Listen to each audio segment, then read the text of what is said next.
Si se va la señal o se va el sonido, por favor me pasan la voz, ¿ya? Como voy a compartir con pantalla completa, no puedo ver quiénes me están alzando la mano. Entonces interrumpan nomás, dicen doctora, y ya yo paro y pueden hacer su consulta. Muy bien. Voy a compartir mi pantalla.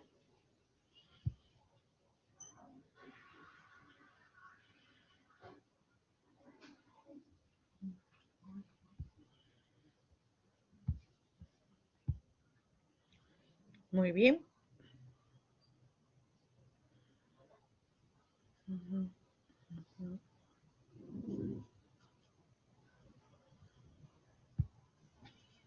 Muy bien. ¿Pueden ver todos mi pantalla? Sí, doctora. Sí, Muy doctora. bien. Sí, doctora. Entonces vamos a hablar de lo que son las técnicas exploratorias. Entonces hoy día ustedes también en sus prácticas, los que ya han tenido práctica temprano, las técnicas exploratorias son 4, ¿no? Entonces, ¿alguno de ustedes sabe cuáles son? Están ahí, ¿no? Están ahí también en la diapositiva. Son la inspección, sí, adelante. Adelante. No, solo quería mencionarla como preguntó. Ya, está bien, adelante. Muy bien. Ya. Sería entonces, doctora, la inspección, la palpación, la percusión y la auscultación, doctor. Muy bien, ¿no? Muy bien. Esas son las técnicas exploratorias, las principales técnicas exploratorias que vamos a hacer uso nosotros ahora en esta parte de introducción a la clínica, que realmente es el pilar para todo lo que es su carrera. ¿Ya? Muy bien. Entonces, en el Harrison nosotros vamos a encontrar de que ningún ser humano tiene mayores oportunidades ni contrae tantas responsabilidades y obligaciones como nosotros los médicos. Tenemos oportunidad de hacer diagnósticos oportunos, de educar al paciente, tenemos oportunidad de curar, de sanar o de también dar un tratamiento paliativo. Y esto a su vez hace que nosotros tengamos grandes responsabilidades en lo que es el manejo de la vida de los pacientes. Y tenemos grandes obligaciones no solamente con el paciente, sino con su familia y con toda la sociedad en realidad. ¿Ya, chicos? Entonces, me pareció muy bonito esta frase, por eso se las comparto. Entonces, ya sabemos de que tenemos las 4 maniobras, las 4 técnicas, y cada una se va a acompañar o va a estar regida básicamente por un sentido, ¿no? Entonces, en este caso, la inspección, ¿bajo qué sentido se va a desarrollar? ¿Ah, chicos? La vista. Bajo La vista, visión, doctora. la vista. Muy bien. La palpación, bajo el sentido del Tacto. Tacto. tacto. Del Muy bien. tacto. La percusión también, pero acá ya es Tacto y combinada. oído. Tacto y oído. Muy bien. Y la auscultación Oído. Oído. de la audición, ¿no? Muy bien, ¿no? Entonces, nos damos cuenta qué importantes son los sentidos para nosotros. Y en realidad todo es importante para que nosotros podamos realizar nuestras maniobras exploratorias, ¿no? Muy bien, continuamos. Entonces, para hacer la exploración física debemos tener en cuenta qué cosa. Primero, debemos presentarnos a nuestro paciente, explicarle qué es lo que le vamos a realizar. No es llegar, agarrar, descubrir al paciente, no. Nos presentamos, señor, buenos días, soy la doctora tal, soy el doctor tal, el día de hoy me ha tocado pasarle visita o examinarlo, pedirle al paciente que te diga por qué razón viene, ¿no? Es lo primero que debemos hacer al paciente. Entonces también tenemos que tener en cuenta una buena iluminación en la zona donde se va a realizar el examen, corroborar previamente para esto que el equipo que nosotros vamos a utilizar esté funcionando, ¿no? No es que le voy a tomar la presión y en ese momento me doy cuenta que no tengo estetoscopio, que mi efingomanómetro está mal logrado, que el fajín del efingomanómetro está mal logrado. Entonces, previamente, antes de mi atención, yo tengo que ver que mi instrumental esté adecuado, ¿no? Y que esté presente. ¿no? Debemos tener en cuenta, asimismo, un trato digno y con respeto sobre todo a nuestros pacientes, respetando sobre todo su privacidad y su pudor. ¿Por qué, chicos? Porque hay veces el solo hecho de que tú le retires a un paciente hospitalizado la cobija o la manta, el paciente se incomoda. Pero si tú previamente le dices, señor, un momento lo voy a examinar, señora, la voy a examinar, señorita, o un jovencito por si acaso. Tienen que tener en cuenta también otra cosa. Si van a examinar mujeres, si van a examinar, por decir, los varones van a examinar mujeres, lo recomendable es que examinen siempre con otra mujer en el mismo sitio, el mismo lugar. Puede ser la técnica, la enfermera, ¿ya? Asimismo, en los niños, cuando van a examinar niños, también se examina con alguien presente y respetando el pudor del paciente, ¿ya, chicos? Y el examen es desde la cabeza hasta los pies. Realmente así es el examen que se debe de hacer. Sino de que por cuestión de tiempo hay veces se omiten, pero en realidad el examen es de la cabeza a los pies y mayormente el paciente está sin o con una ropa muy ligera, ¿ya, chicos? O está con una bata de examen. Muy bien. En la inspección nosotros, como ya sabemos, el examen es básicamente por el medio de la vista y en ella antiguamente tenía bastante preponderancia en los médicos antiguos, ¿no? Porque todavía no se habían desarrollado mucho los instrumentos que ahora nosotros utilizamos. Entonces, en esta parte el examen físico comienza desde el momento en que mi paciente ingresa. Desde el momento en que el paciente abre la puerta y pasa o lo encontramos en la cama de hospitalización, desde ese momento nosotros ya estamos haciendo una inspección. ¿Cuáles son los datos que vamos a obtener en ese momento? Para ver, chicos, ¿qué datos vamos a obtener? ¿Alguno de ustedes? ¿No, chicos? Sí, adelante. Doctora, Adelante. podríamos saber algunos datos como por ejemplo su postura, el estado de nutrición, su fascia. Muy bien. Pues si en el caso de Muy entrado bien. al consultorio, su movimiento, su marcha, ¿no? Muy bien. Entonces, nosotros tenemos que entrenarnos y para eso ustedes pueden ir observando en su misma familia, ¿no? Ir desarrollando su maniobra de inspección en su misma familia.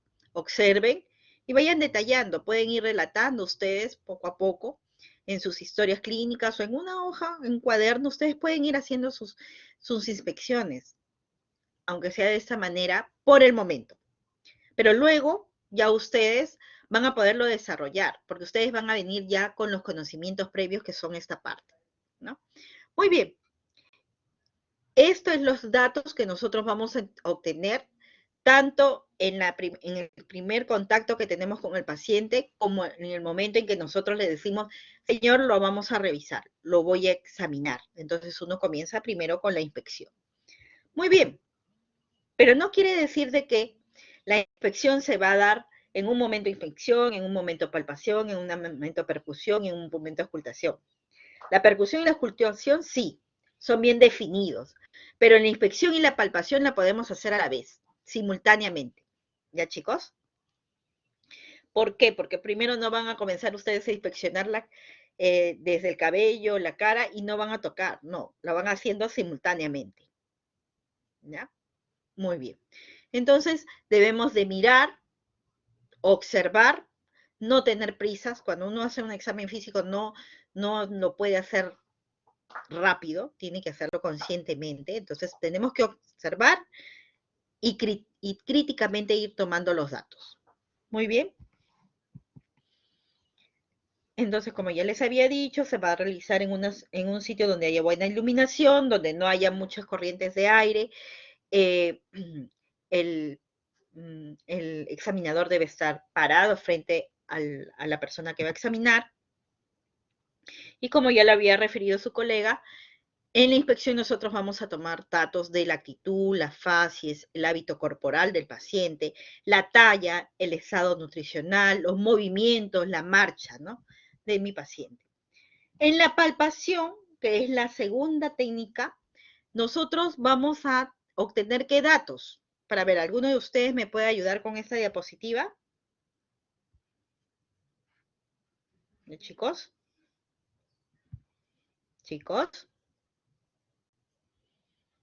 ¿Ninguno se anima? Sí, doctora. Muy bien, adelante.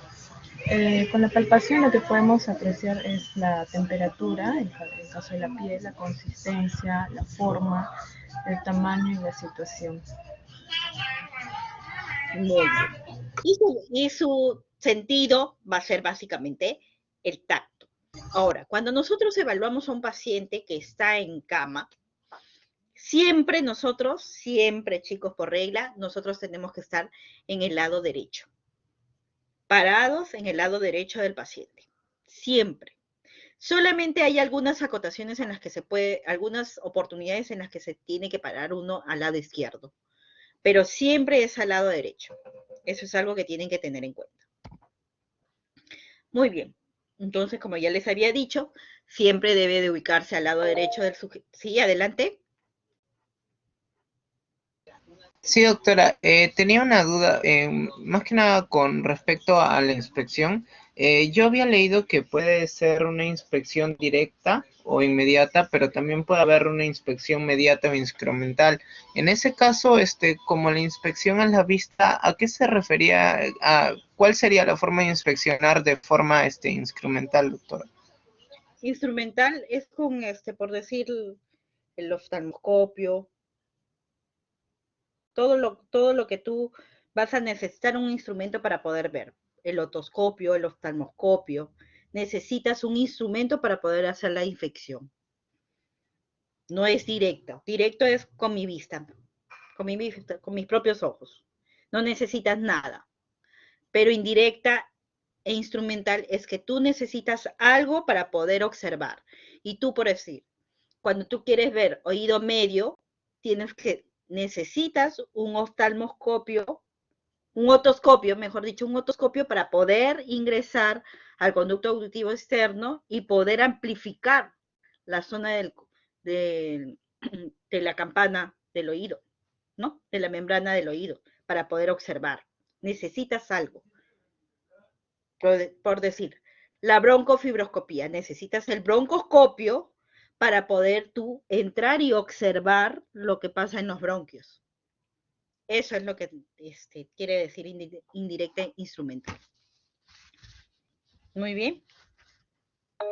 Sí, adelante. Sí, doctora, gracias. Ok. Doctora, Muy bien. disculpe, tengo una duda Sí. acerca de una de las partes de la historia clínica que es la ectoscopía.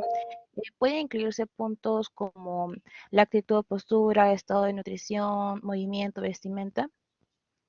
¿Puede valorarse Sí, esos pero en la puntos en la endoscopía ectoscopía? mayormente es sobre el signo, claro. Sí, sí se puede valorar con la ectoscopía. Sí, Ay, doctora, gracias. ya, muy bien. Adelante, ¿alguien más levantó la mano? Sí, doctora, buenas tardes. Tenía una consulta. Bueno, Usted mencionó que, por ejemplo, cuando se evalúa a un paciente en cama, se tiene que estar al lado derecho del paciente, ¿no? ¿Y eso se da por sí, alguna razón aparente o por...? porque la mayoría es diestra. Entonces, si tú te pones en el lado izquierdo, si tú observas, mayormente tú vas a mover primero tu mano derecha, ¿no? En cambio, en la izquierda vas a tener que poner el codo y todo el antebrazo sobre la cara del paciente en algunos momentos. Ok, muchas Para gracias, poder... doctora. Muy bien, muy bien. Entonces, las manos siempre deben de estar a la temperatura ambiente para que el paciente no haga ninguna respuesta de incomodidad, ¿no? Asimismo, respetar el pudor del paciente, siempre se debe tener una manta o una sábana para poder cubrir la parte de los genitales, sobre todo, tanto en mujeres como en varones, porque ustedes van a ver que hay varones que no quieren de que uno los examine. Se intimidan ante la presencia de una mujer que los vaya a examinar específica y sobre todo en lo que es genitales. Por decir eso, se ve mucho en dermatología. En dermatología hay pacientes que no quieren mostrar, por decir, Hay veces vienen porque tienen alguna secreción o alguna lesión en la zona genital y no quieren o se sienten un poco retraídos, pero uno tiene que explicarles, ¿no? Y uno, por eso es de que yo les digo, chicos, la empatía y el respeto que uno muestra al paciente es lo que te va a permitir abrirte las puertas para que el paciente también, aparte de lo que lo vas a historiar, que el paciente se deje examinar, ¿ya? Entonces, siempre cuidando su pudor del paciente. Cuando hay dolor, cuando uno ve de que el paciente tiene dolor, uno primero empieza por la zona donde no está presente el dolor y luego ya se va acercando poco a poco. ¿Ya? Muy bien. ¿Cuáles son los tipos de palpación? Vamos a tener la palpación unimanual, donde hacemos uso de una mano, o bimanual, que puede ser pasiva o puede ser activa, como es el caso en el cual nosotros vamos a tratar de palpar la silueta renal y hacemos el peloteo, o si no también la hepática. ¿Ya? Entonces una pasivamente va sintiendo el rebote y la otra mano va a hacer activamente el movimiento. Muy bien. Asimismo, en la palpación unimanual también hacemos una palpación superficial que nos va a permitir obtener datos de temperatura, de repente alguna algia que tenga el paciente. Y profunda cuando yo trato de delimitar bordes o presencia de alguna masa que esté profunda. Pero hay que saber también ponerle la intensidad, ¿ya chicos? Porque a veces uno al inicio puede provocar un poco de dolor al paciente, pero para eso uno tiene que ir practicando. Y como les digo, ¿con quiénes van a practicar ustedes? Con su misma familia. ¿Ya? Manos superpuestas, que pueden ser manos yuxtapuestas o manos opuestas. Por decir, manos opuestas bimanual en la imagen anterior, ¿no? En la imagen anterior, acá están opuestas. Y acá yuxtapuestas, ¿cómo creen que podría ser yuxtapuestas? Que está una encima de otra, ¿no? Para dar de repente un poco más de intensidad para poder buscar una mayor profundidad, ¿no? Entonces acá en la superficial, como les decía, se considera la sensibilidad cutánea, el estado de la piel, la sensibilidad del tejido celular subcutáneo, el estado de la pared muscular, de las zonas, si hay una zona que se ha provocado una herniación, una zona herniaria, y sobre todo para el uso de los reflejos cutáneos abdominales. Mientras que en la profunda, como ya les había dicho, ¿cómo se realiza? Puede ser de que la mano derecha es la primera, ¿no? En los dominantes sobre todo, ¿no? Ponemos la mano derecha y hay veces la izquierda encima, esa es la yuxtapuesta, para poder provocar un poco más de presión.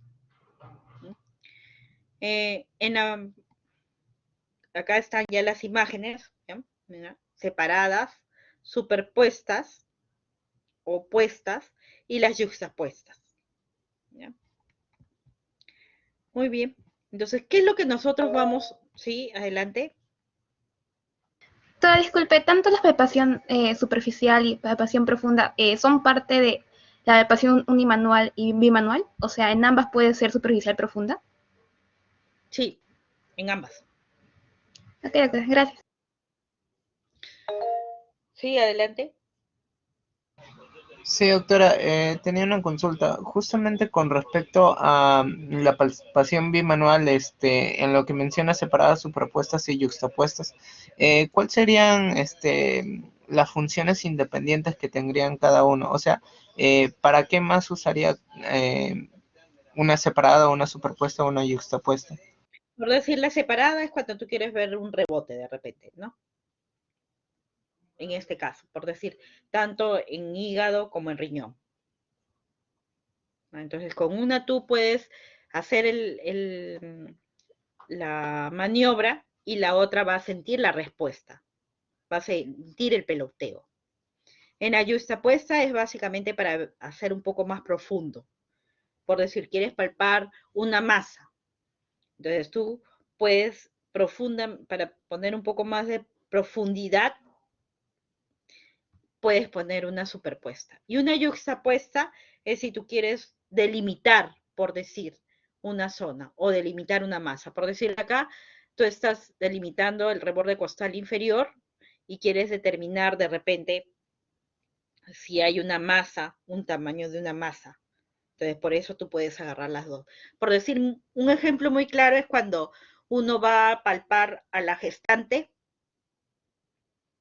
cuando quiere ver fondo, uno pone justamente esta posición de la palpación bimanual yuxtapuesta y palpas el fondo uterino para determinar la altura, ¿no? La altura del útero. ¿Sí? Adelante.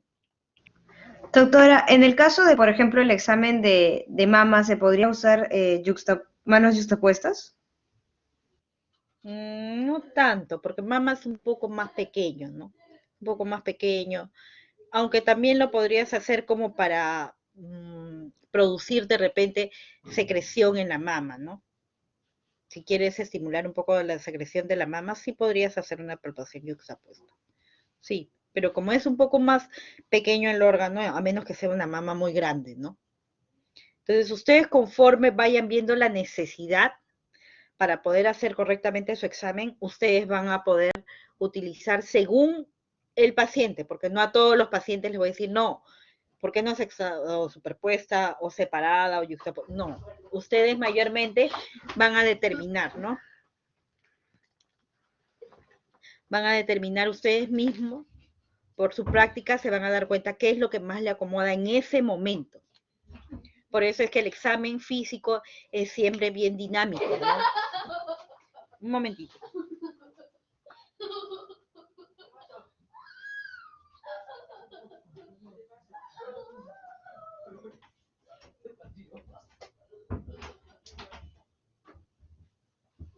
Ya, disculpen, disculpen, ya, muy bien. ¿Alguna otra pregunta? Entonces continuamos. Ya, entonces, ¿qué datos nosotros vamos a obtener de esta maniobra? Vamos a poder determinar la forma, la situación donde se localiza, el tamaño de la masa o de la lesión y cómo es su superficie, ¿no? La consistencia, la sensibilidad y la movilidad de lo que nosotros estemos palpando. La temperatura, el aspecto de la piel que rodea, ya sea esa masa, ese órgano o esa alteración que estamos palpando. Ya, la palpación, como ya les había dicho, puede ser superficial o profunda. Y ahora vamos a lo que es la percusión.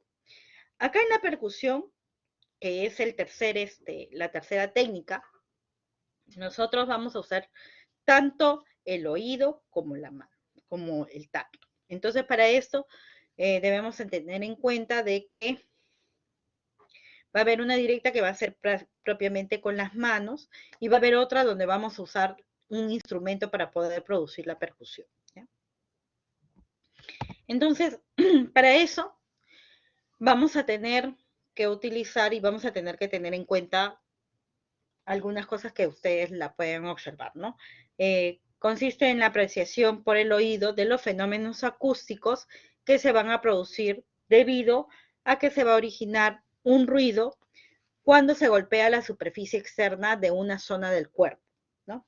Y este método fue inventado por Leopold Joseph a mediados del siglo XVIII.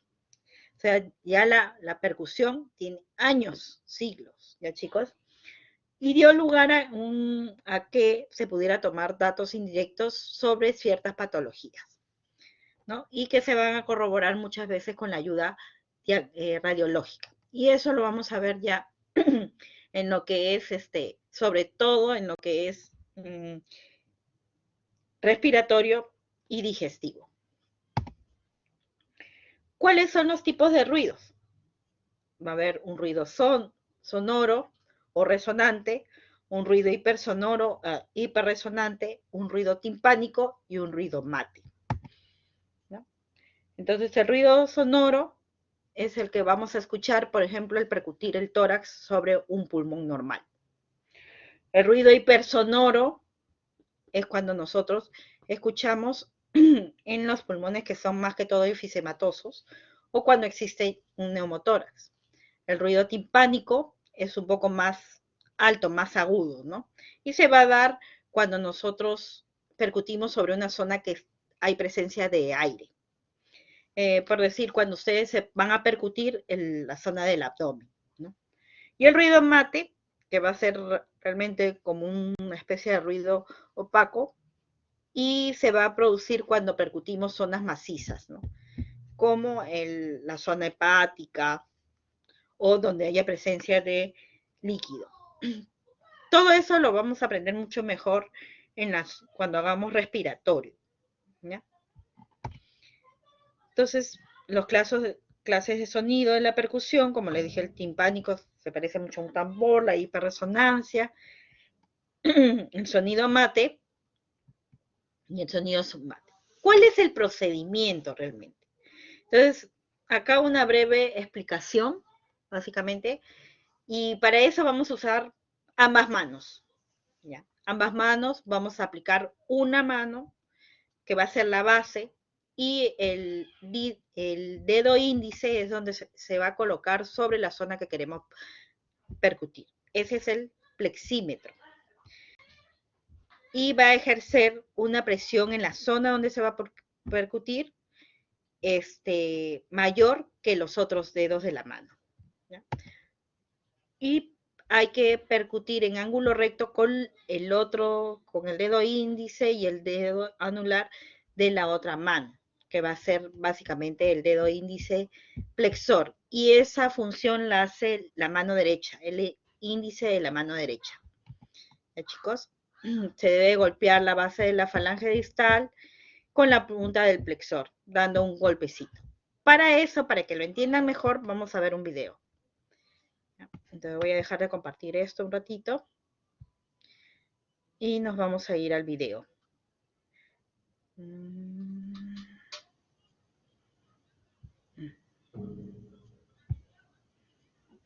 Muy bien, ¿pueden ver mi pantalla, chicos? Sí, profesora. Sí, doctora. Sí, doctora, Ya. se visualiza.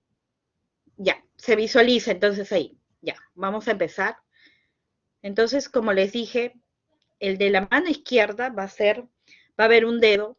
Ustedes ven el dedo medio, en este caso lo está usando la colega, ¿no? Y lo pone en la zona que quiere percutir. Con la mano derecha, ya sea con el índice y el anular, muchas veces se utilizan los dos, para percutir. Esos van a ser los dedos flexores, ¿ya? Van a observar.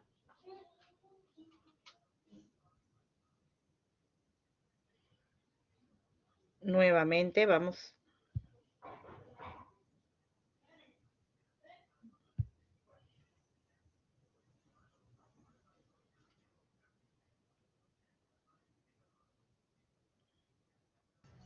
¿Se dan cuenta? No ¿Sí? se escucha el audio. No, no se tiene que escuchar. Ya. Lo que necesito es que vean. Miren. Lo que necesito es que vean. Miren cómo el dedo plexímetro se mueve y el flexor percute. ¿Se dan cuenta?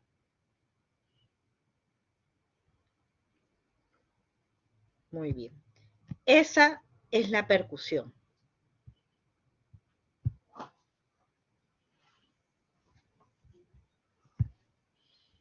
¿Ya? Entonces, ahora sí les voy a compartir mi pantalla. Pueden ver mi pantalla, ¿no? Sí, doctora, se visualiza. Ya, muy bien. Entonces, ¿para qué me va a servir de útil? ¿Cuál es la utilidad de la percusión? La percusión va a ser comparativa, la percusión me puede delimitar y la percusión me va a determinar según la zona donde se encuentre lo que yo quiero percutir. ¿Ya, chicos? Formas de percutir, una percusión indirecta y una percusión directa. Indirecta es usando ambas manos, o sea que tienes un plexímetro y un flexor, como hemos visto en el video. Y la percusión directa es donde directamente con el flexor tú percutes. ¿Ya? Muy bien. La percusión directa es cuando el golpe se aplica directamente sobre la superficie que se va a examinar, ¿no? Y dando igual los mismos, la misma flexión la misma percusión que en el video que hemos visto.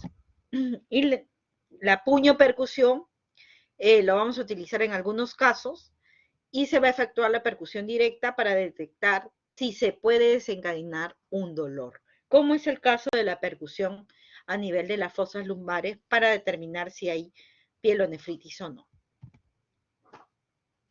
Luego también tenemos otra puño percusión de Murphy que se va a realizar básicamente para delimitar la dolor o no a nivel del hígado. Y la última técnica exploratoria que es la auscultación. Y la auscultación va a ser realmente un procedimiento de exploración física que nos va a permitir escuchar de una manera directa o por medio de algún instrumento. Directa, ¿cómo creen ustedes que sería? ¿No, chicos? Por Con el oído cósmico. directamente. Claro, aplicando nuestro oído, nuestro pabellón auricular en la zona que queremos auscultar, ¿no? ¿Y quién no ha hecho una auscultación directa? Todos nosotros hemos hecho una auscultación directa, ¿sí o no? ¿Ah, chicos? Sí, Todos nosotros siempre hemos hecho una auscultación directa, ¿no? Pero ahora ustedes van a hacer uso de un instrumento que va a acompañarlos en lo largo de toda su vida, ¿ya? Que es el estetoscopio. Y que nos va a permitir determinar sonidos ya sean normales o patológicos, como la contracción cardíaca, los soplos cardíacos, el peristaltismo intestinal, los sonidos pulmonares. Muy bien. ¿Y qué es lo que debemos tener en cuenta? Lo mismo, ¿no? Debemos tener en cuenta que debemos hacer el examen en un lugar silencioso para evitar la interferencia de los ruidos externos. Primero hay que probar si sirve o no sirve mi estetoscopio. O la corneta de pinar, que también se usaba mucho para poder auscultar los latidos de los fetos. Ustedes no sé si han visto esas cornetitas, ya no se utiliza. ¿Se utiliza dónde? ¿Dónde lo van a utilizar? Sí, cuando vayan a hacer su serum. Bueno, en mis épocas de serumista tenía que andar con mi maletín gigante y andar con mi corneta de pinar. Pero ahora ya todo ha evolucionado y ahora para eso existe el Doppler. Ustedes colocan su Doppler y auscultan sus latidos cardíacos y le permite escuchar también a la mamá o a las personas que estén alrededor los latidos cardíacos del bebé. ¿Ya?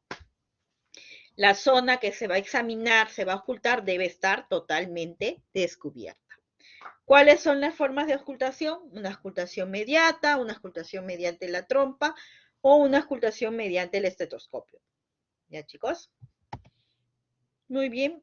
¿Qué me va a permitir? Lo mismo, ¿no? Lo que ya les he referido. Eso sería todo lo que yo les tendría que hablar sobre técnicas, pero vamos a ver también un videíto, cortito también, ¿ya? Sobre auscultación. Entonces acá, ¿qué es lo que vamos a tener en cuenta? Debemos conocer las partes de nuestro estetoscopio, que es nuestra arma con la que vamos a estar nosotros de ahora en adelante, y que nos va a ayudar al examen, básicamente, de la auscultación. Entonces, tienen las primeras, estas dos zonas son las olivas, que van a ir directamente hacia el oído, los auriculares, la zona del cordón se podría decir que es la tubuladora, el diafragma de mi estetoscopio y la campana. Esas son las partes de mi estetoscopio. Y luego, para hacer una buena ocultación, debemos de tener zonas, vamos a ir aprendiendo las zonas referenciales para poder hacer, por decir en este caso, el examen cardíaco. Para el examen pulmonar también vamos a tener nuestras referencias. Y como ven ustedes, acá en este video, ustedes van a poder observar cómo se ponen las olivas. ¿Ya? Van hacia adelante, porque nuestro conducto auditivo va hacia adelante. La campana debemos de probar, el diafragma debemos comprobar se estimula para ver si realmente está funcionando o no. Y esa percusión la van a sentir, se va a transmitir hacia el oído. Muy bien.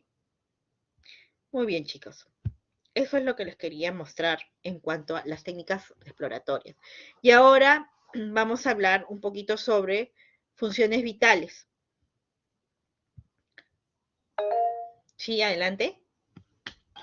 Doctora, disculpe, con respecto a con el estetoscopio, ¿cuál sería el método correcto para poder utilizarlo en lo que viene a ser respecto a la campana y el diafragma? ¿Con cuál se escucha? Yo creo que se escuchaba con el más chiquitito, no recuerdo cómo se llama. No, no. El diafragma, con el diafragma se escucha mejor. Con el diafragma es lo que van a usar siempre. Y la campana la pueden usar en ciertos casos. Básicamente, sobre todo para escuchar soplos. Te puede ayudar a definir mejor el soplo. Pero eso ya es con experiencia. Pero el diafragma es lo que vamos a usar normalmente. Ya, para ver. Gracias, doctora. Ya. Sí, adelante. Sí, también justo tenía esa pregunta. Habitualmente yo había visto y cuando he tomado en alguna oportunidad usaba siempre el diafragma, pero en cuanto a la campana, ¿solamente serían casos de soplo o también algunas otras anomalías cardiovasculares? No, el soplo. El soplo es el soplo, los clics, se pueden ayudar a definir mejor con la campana, pero tienes que tener ya experiencia. Primero tienen que acostumbrarse. Por eso es que ustedes deben de primero, por decir, los que tienen estetoscopio, ya deben comenzar a ocultar a sus familiares, para que se acostumbren al sonido normal. Ustedes lo que tienen que ahorita hacer es su estudio, sus prácticas con sus pacientes que aparentemente son normales, ¿no? Pero si por ahora tú tienes un familiar que tiene un soplo y que ya está diagnosticado, tú puedes ir aprendiendo. Para eso hay un montón de videos acá en YouTube. Nosotros también, cada médico en su práctica, les va a hacer llegar sus links, porque nosotros ya estamos trabajando con links que hemos ido recopilando en todos estos años, en todo este tiempo que estamos en la pandemia, ¿no? Y también en la práctica clínica, pero mayormente cuando es presencial, tú de frente con el paciente, pero en cambio acá hemos tenido que hacer uso de los sonidos. Yo les voy a pasar para que más o menos tengan de los sonidos, de los tipos de sonidos de auscultación, de la percusión, ¿ya? Yo les voy a pasar ahora para que lo tengan un poquito más en cuenta, más o menos puedan darse cuenta. ¿Ya? Sí, Ángela. Doctora, disculpe, y en caso de los niños y bebés, o sea, los recién nacidos, ¿también se podría usar el mismo estetoscopio o otro en particular, por ejemplo, los Sí, puedes usar el mismo estetoscopio, sí, pero si en todo caso tú vas a ser pediatra, lo mejor es usar el pediátrico. ¿Por qué? Porque tiene una campana un poquito más chiquita y tiene un diafragma también más pequeño. Porque por decir, para un neonato, hay veces es bien grande el esteto. Para un neonato, para un infante. Pero para un niño ya conforme va creciendo, no, ya puedes usar tu estetoscopio normal, no hay problema. ¿Ya? Todo de acuerdo a lo que van a utilizar ustedes, ¿no? Y muy bien, la otra exposición es sobre funciones vitales. ¿Ya? Y en funciones vitales, bueno, como pueden ver mi pantalla, ¿no? Sí, doctora, Sí, sí, doctora. su pantalla. Sí, doctora. Entonces, en funciones vitales, básicamente vamos a tener la temperatura, el pulso, la frecuencia respiratoria, la presión arterial y también la saturación de oxígeno, ¿ya? La temperatura, bueno, va a ser, vamos a tomar la temperatura del cuerpo, donde lo vamos a tomar mayormente a nivel de boca y puede llegar normalmente hasta 37,4. La axilar puede llegar hasta 37 grados.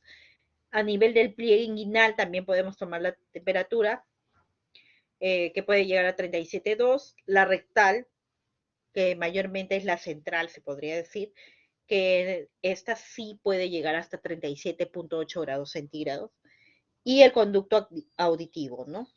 Que son los más fidedignos realmente. ¿Qué es lo que vamos a usar? Ahí acá nos salió mi imagen. El instrumento, todos sabemos, el termómetro, ¿no? Y dentro de la semiología que debemos tener en cuenta para la temperatura, vamos a tener en cuenta el término de hipotermia, cuando tenemos una temperatura menor de 35, de febrícula o subfebril, cuando tenemos una temperatura entre 37 y 38 grados centígrados, la hipertermia, cuando hay un aumento súbito e intenso de la temperatura que va a ser mayor a 41 grados, y la fiebre, que la catalogamos realmente como una temperatura mayor de 38 grados, y que se va a acompañar mayormente de taquicardia y la piel caliente, ¿no?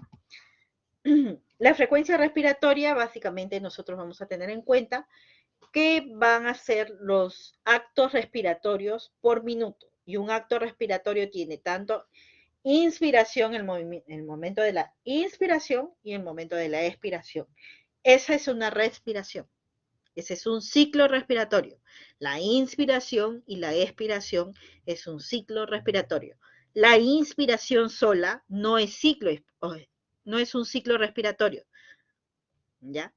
La expiración sola no es un ciclo respiratorio. La inspiración y la expiración forman un ciclo respiratorio. ¿Ya, chicos? Eso lo tenemos que tener en cuenta. En los recién nacidos van a tener unas respiraciones mayores, ¿no? De 44 por minuto. Ya a los 5 años nuestros pacientes ya van a tener 20 respiraciones por minuto. De 15 a 20 años ya pueden tener 18 respiraciones por minuto, y ya los mayores de 40 tenemos respiraciones ya menores de 18 por minuto. ¿Ya, chicos? ¿Cuáles son los tipos respiratorios? Se van a comandar sobre todo por el sexo, ¿no? Entonces, en el masculino es tóraco-abdominal. El paciente toma aire y ensancha el tórax y el abdomen también. ¿Ya? Mientras que la mujer, justamente por ser mujer, ¿qué hace? Toma aire y contrae el abdomen, cuando normalmente debería de también distenderlo, pero justamente por la actitud de la mujer, ¿no? Porque queremos vernos más delgadas, tomamos aire, expandemos el tórax y contraemos el abdomen, ¿no? Muy bien, esos son los tipos respiratorios. La taquipnia es cuando hay un aumento de la frecuencia respiratoria, la polipnia cuando hay un aumento de la amplitud, y la bradypnia cuando hay una disminución de la frecuencia respiratoria. Vamos a observar trastornos del ritmo respiratorio, y vamos a tener, bueno, ya lo que les he dicho, hay que hacer la inspección dinámica de la pared del tórax. Vamos a observar que se distiende o aumenta su diámetro cuando el paciente toma aire, en los varones tóraco-abdominal y en las mujeres costal superior. Bueno, la frecuencia respiratoria, como ya les había dicho, acá tenemos la batignia, cuando hay un aumento de la amplitud de los movimientos respiratorios, la taquipnia, cuando hay un aumento de la frecuencia de los movimientos respiratorios, y la bradypnia, cuando hay disminución de la frecuencia respiratoria. Los trastornos del ritmo respiratorio van a ser básicamente la respiración de Cheyne-Stokes. Mayormente se va a dar por un automatismo vulvar y se va a caracterizar justamente por lo que vemos acá en el cuadro, ¿no? El paciente comienza con respiraciones amplias, ruidosas, es lo característico, y luego van en aumento y luego van descendiendo. Continúa un periodo de apnea de más o menos de 10 a 15 segundos y luego nuevamente comienza a presentarse el mismo cuadro. Ya comienza a ascender nuevamente las respiraciones, se vuelven más amplias y ruidosas, nuevamente vuelve a caer y llega a un periodo de apnea. ¿Ya? Ese es el de Cheyne-Stokes. Luego tenemos la respiración de Biot, que se va a caracterizar porque va a tener breves pausas apneicas o sucesivas en periodos intermedios. Pero en esos periodos intermedios van a haber respiraciones prácticamente normales. ¿Ya? ¿Cuáles van a ser las causas? Lesiones del centro respiratorio. ¿Como cuáles? Meningitis, presencia de tumores, hematomas extradurales, van a producir este tipo de respiración. Y tenemos la respiración de Kussmaul, que la vamos a ver no solamente en pacientes que tienen problemas centrales sobre todo, sino que los vamos a ver en pacientes que tienen problemas metabólicos. ¿Y en quiénes los vemos? En los pacientes que están con una acidosis metabólica, que sea de origen renal o por decir una cetoacidosis diabética. ¿Sí? Adelante. Doctora, una persona, por ejemplo, que está teniendo un ataque de pánico, ¿tiene este tipo de también de respiración? Sí. Sí. Comienza a hiperventilar el paciente, ¿no? Es una hiperventilación. Es la de Kussmaul, ¿ya? Porque no es tanto el problema nervioso central, ¿ya? O sea, no hay una alteración estructural central, mientras que en la de Biot y en la de Cheyne-Stokes sí, ¿ya? Y el pulso va a ser realmente lo que vamos a tomar a nivel de el pulso lo vamos a tomar realmente en la zona de las arterias grandes, y específicamente en cuáles. Las que podemos abordar son el pulso humeral o braquial, el pulso radial, el pulso femoral hipopliteo, el pulso pedio y tibial posterior, ¿no? Entonces, son esas zonas donde básicamente nosotros vamos a tomar el pulso. Y la presión arterial, que como nosotros también sabemos, porque ya lo saben por fisiología y por fisiopatología que ya llevaron, se debe o es una manifestación de lo que va a producir la sangre dentro de los vasos sanguíneos, ¿no? Y que va a producir una tensión arterial. Los valores normales que debemos tener en cuenta que va a manejar nuestro paciente es sistólica de 120 en adultos y diastólica de 70. Mientras que en los escolares o niños vamos a tener que va a tener una sistólica de 90 a 100 y una diastólica de 55 a 70. Ya, chicos. La hipertensión lo vamos a determinar como un incremento de la presión arterial mayor de 130/90 y una hipotensión con una disminución de la PA menos de 80/50 o una PAN menor de 60. Eso es lo que les quería hablar sobre funciones biológicas, funciones vitales. ¿Ya, chicos? ¿Alguna pregunta hasta aquí? Sí, adelante. Doctora, disculpe, tenía una consulta y es justamente con respecto a la hipertensión. Yo había escuchado que diferencian lo que es la hipertensión con la presión alta. La presión alta yo había escuchado que era cuando la presión sistólica era mayor a 130 y la diastólica 80.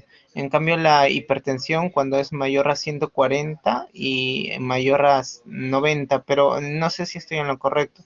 ¿O ahora ya no hay diferencia entre esos dos y se considera ambos hipertensión, doctora? ¿Cómo no te entendí la primera parte? Disculpa. Ya, es que, doctora, yo había escuchado que diferencian lo que es la hipertensión con la presión alta. Por ejemplo, en lo que viene a ser la presión sistólica, ¿no?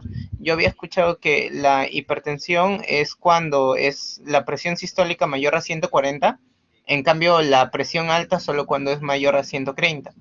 Eso es lo que yo había escuchado, No, doctora, pero quería lo saber que si... hablamos de hipertensión arterial cuando es a partir de 130/90. Ahora, que tú hables de crisis hipertensiva, grados de hipertensión, es otra cosa, pero hipertensión. El término es hipertensión arterial, por eso el diagnóstico es hipertensión arterial. No hay presión alta, es hipertensión arterial. El término es hipertensión arterial. Ok, doctora, muchas gracias. Ya, chicos. Sí, adelante. Doctora, disculpe, mi compañera hizo una pregunta anteriormente sobre la respiración de Kussmaul, sobre eso de ataque de pánico. Mi duda era por qué en un ataque de pánico habría esa respiración de Kussmaul. Yo tengo entendido que mayormente esta respiración se da debido a una alteración a nivel metabólico, creo, como usted mencionó. Entonces, Sí, ¿por sí. qué? El paciente con ansiedad en un primer momento no te hace, el paciente con ansiedad no es que responda a un problema de una acidosis, sino que por su misma ansiedad comienza a hiperventilar, por su misma ansiedad. Pero no es que tenga un problema, no. Y luego a la larga es tanta su hiperventilación que comienzan a hacer alcalemia. Y al hacer la alcalemia van a ver ustedes a este tipo de pacientes que comienzan a adormecérsele las manos y a torcerse las manos. ¿Sí? Adelante. Sí, doctora. Doctora, ¿se me escucha? Sí, dime. Ya. Mi pregunta era acerca de los ruidos, de si se podría diferenciar en base a la prolongación, o sea, a la duración más que todo sobre los ruidos sonoro y el ruido ¿Qué hipersonoro. ruido? Más que todo es la intensidad, no la duración, sino la intensidad. Eso ya lo vamos a ir aprendiendo poco a poco. Muy bien, chicos. Entonces, sí, adelante. Doctora, disculpe, tengo una duda acerca de los valores. En caso de paciente que sea adulto mayor, ¿cuándo se considera hipertenso? ¿Igual con los valores mayores a 130 sobre 90? Igual, sí, igual. Son los mismos valores. Sí. Ok, doctora, gracias. Muy bien, Doctora, disculpe, Carolina. ¿por qué es tan riesgoso que haya o sea, si por ejemplo yo le tomo la presión a una persona adulta mayor y tiene, por ejemplo, su sistólica está normal, pero su diastólica está alta? ¿Por qué siempre dicen que es tan peligroso eso? ¿Por qué? Porque en la diastólica es ¿qué? ¿Qué es lo que te está diciendo la diastólica? Que ¿Qué es lo que te dice la diastólica? La sistólica es el primer... indica la resistencia. No está relajando. No se está relajando adecuadamente, ¿no? Entonces, si no se relaja, ¿qué es lo que pasa? ¿Qué es lo que pasa con la sangre? Claro, no se nutre el corazón. Claro, ese es el problema. Por eso es importante el manejo de la presión arterial. ¿Ya? Muy bien, chicos. Los voy dejando porque tengo que ir a hacer la clase al segundo y la doctora creo que ya va a entrar la doctora que tiene la segunda clase con ustedes. Ya nos estaremos viendo en las prácticas. Gracias. Gracias, chicos. Gracias, doctora, cuídate. Luego. Gracias. Gracias, doctora. Hasta luego, chicos. Gracias. Gracias, doctora.